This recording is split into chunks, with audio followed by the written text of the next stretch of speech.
경기 시간은 추가 시간 7분이 주어진 상태에서 95분 47초 경과해 앞으로 남은 시간은 정확히 1분 13초가 남은 상황이다. 경기가 끝나기 1분 정도밖에 남지 않았기 때문에 현실적으로 역전은 어려운 상황이지만 내가 공을 몰고 들어가면서 패스할 곳을 찾는 중에 손흥민의 눈빛을 보는 순간 그가 결코 포기하지 않고 있다는 것을 알았기 때문에 그에게 패스를 한 것이다. 손흥민의 경기 종료 1분을 남기고 터진 원더골이 여전히 영국 현지 토트넘 팬들에게 큰 화제가 되고 있습니다. 일각에서는 이날 경기의 패배가 손흥민이 빅찬스를 무려 2회나 놓쳤기 때문이라며 패배 원흉으로 손흥민을 비난하고 있어 팬들 사이에 큰 논란이 일고 있습니다. 그러나 영국의 축구 전문 분석 방송인 BBC 매치 오브 더 데이는 손흥민이 놓친 빅찬스는 2회가 아니라 1회라고 말하며 오히려 손흥민이 넣은 마지막 골은 몇 가지 이유 때문에 들어갈 수 없는 불가능한 골이라고 분석해 팬들을 어리둥절하게 만들고 있습니다. 토트넘은 첼시와의 프리미어 리그 14라운드에서 패배하면서 현재 리그 11위를 차지하고 있습니다. 영국 현지 축구 팬들은 포스테코글루도 문제지만 결정적 찬스를 날린 토트넘 몇몇 선수들의 쓰레기 같은 플레이가 패배의 원인이라고 날선 반응을 보이고 있습니다. 전반전을 2대1로 앞서던 토트넘은 후반전에 무려 3골을 얻어맞으면서 4대2로 패배할 위기에 있다가 경기 종료 1분을 남겨놓고 손흥민의 원더골이 터지면서 3대4가 되었습니다. 하지만 골을 넣은 손흥민이 때문에 졌다라는 일각의 주장이 국내 대형 커뮤니티를 뒤흔들고 있습니다. 이 주장에 대해 일부 전문가들은 손흥민이 가마차는 슛을 성공시키지 못한 것에 대해 말들이 많지만 이것은 사실 굉장히 어려운 슈팅이라는 할 수가 없는 상황이라고 말하면서 다른 각도에서 보면 이 상황을 더 정확하게 이해할 수 있다고 말했습니다. 손흥민이 공을 몰고 들어가며 슈팅하고 보면 왼쪽은 상대 수비수 2명이 막아서고 있어 슈팅각이 없고 오른쪽은 골키퍼가 막아서고 있어 역시 슈팅할 공간이 없다고 말하면서 유일한 각은 상대 수비수 2명 사이를 뚫고 차는 것밖에 없는데 골대와 손흥민이 차는 위치가 골대와 너무 가깝기 때문에 공이 휘어질 만한 충분한 거리를 확보하지 못한 상황이라 들어가는 것은 불가능한 것이라고 말했습니다. 또 다른 전문가들은 이 상황 역시 손흥민이 빅찬스를 놓쳤다고 말하지만 이것도 들어갈 수 없는 슛찬스라고 말하면서 손흥민이 침투에 들어가는 상황에서 상대 수비수가 뒤에서 손흥민의 어깨를 잡아채며 손흥민의 균형을 무너뜨리고 이어서 자신의 오른쪽 다리로 손흥민의 몸을 밀어서 손흥민이 슈팅을 하지 못하도록 방해를 한다고 분석했습니다.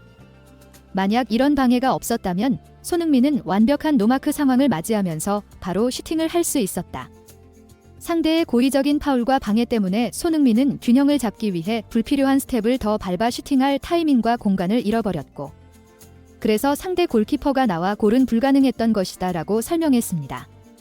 그러나 일각에서는 이 두 경우는 그렇다 치자 손흥민이 완벽한 노마크 골을 못 넣은 것은 어떻게 설명할 것이냐며 날선 반응을 보이는 것도 사실입니다. BBC 매치 오브 더 데이는 몇몇 팬들이 주장하는 빅찬스 미스 중 이 장면 단 하나만 언급해 눈길을 끌었는데요. 몇몇 전문가들 역시 손흥민이 이 상황에서 빅찬스를 놓친 것은 맞다고 말하면서 현재 득점 랭킹 1위인 모하메드 살라는 빅찬스 9회, 2위인 홀란드는 13회, 8위인 올리 와킨스 14회, 첼시에서 토트넘을 상대로 그렇게 잘한다고 칭송받는 팔머는 총 15회이다. 손흥민은 이날 경기 이전에는 빅찬스 미스 2회였다고 말했습니다. 이들은 이어 손흥민이 빅찬스를 놓치는 이유는 손흥민에게 너무 많은 수비 부담을 지워 체력을 쓸데없는 곳에 소모하게 하는 포스테코글루의 전술 때문이라며 포스테코글루의 전술은 양쪽 풀백을 공격할 때 지나치게 전진시켜 공격이 끊어지는 경우 그곳을 공략당해 자꾸 실점을 하며 이 때문에 이날 경기에서 세계 최고 수준의 공격수인 손흥민이 우도기가 비운 자리를 커버하느라 전력으로 스프린트를 하며 체력을 소모한다고 말했습니다. 손흥민은 드리블을 하고 치고 들어가면서 슈팅을 하기 때문에 체력을 비축했다가 폭발적으로 써야 하는 유형의 선수라고 말하면서 공격수가 풀백의 수비 커버를 하느라 체력을 소비하는 것도 모자라 중앙까지 내려와 공을 운반하고 돌파까지 하고 어시스트까지 하는데 체력을 모두 소모하면 스프린트를 하고 마지막에 슈팅을 할 때 자세가 조금만 흐트러져도 저런 식으로 골대 밖으로 벗어나는 것이라고 분석했습니다.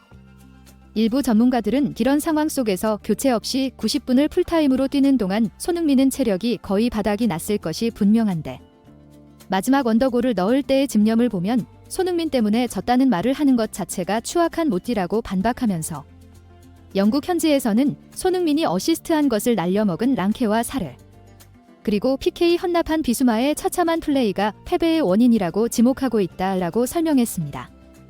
영국 매체 BBC 매치 오브 더 데이는 손흥민이 기록한 마지막 원더골을 분석하면서 메디슨과 손흥민의 호흡이 이제 무르익기 시작했다는 평가를 내놓고 있습니다.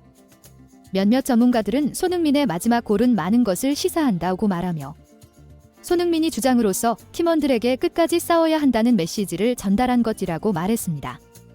이 상황은 경기 종료 1분을 남겨놓고 2대4로 지는 상황이다. 현실적으로 역전은 불가능하지만 코너킥 상황이라 한 골 정도는 만회할 기회가 찾아온 것이라고 말하면서 메디슨이 돌파를 하기 시작할 때 손흥민의 움직임을 주목해야 한다. 손흥민은 메디슨이 좌측을 뚫고 들어오자 오프사이드에 걸리지 않기 위해 일부러 뒤로 이동해 온사이드를 만든다고 말했습니다.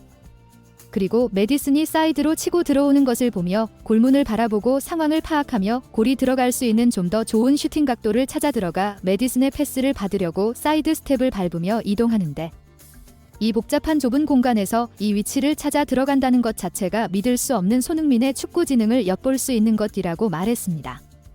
메디슨은 이 복잡한 공간에서 손흥민이 어떻게 움직이고 슈팅할지를 알고 있는데 최대한 골문 쪽까지 자신이 공을 운반해서 손흥민에게 연결만 한다면 골이 터질 것이라 생각하고 끝까지 공을 밀고 들어가며 손흥민을 쳐다보고 손흥민 역시 메디슨이 자신을 바라보는 것을 보고 공을 몰고 있어 마지막에는 자신에게 패스를 줄 것을 확신하며 패스를 받을 준비를 하며 바로 슈팅을 할 수 있도록 잔스텝을 밟으며 준비를 한다고 설명했습니다. 메디슨이 손흥민에게 패스를 하고 앞에 있던 아치 그레이가 일부러 슈팅을 하는 척하면서 공을 뒤로 흘려주는데 이 미세한 조력 때문에 상대 골키퍼가 역동작에 걸린다고 말하면서 그러나 골문 쪽은 이미 상대 수비수 2명과 우도기가 있는데 손흥민은 아주 영리하게 우도기를 이끈 것은 주장으로서의 포기하지 않는 리더십 때문이라고 말했습니다. 이 설명을 들은 일부 팬들은 메디슨이 저 상황에서 믿을 것은 손흥민뿐이라 패스를 한 것도 감동적이지만 아치 그레이와 우도기가 손흥민을 돕기 위해 저런 움직임을 했다는 것, 그리고 손흥민이 저 복잡한 상황에서 저 공간을 순간적으로 찾아 들어가 슈팅각을 잡아낸다는 것은 정말 놀라울 뿐이라고 말하면서 저러니 메디슨이 손흥민에게 패스를 하지 않을 수가 있겠느냐?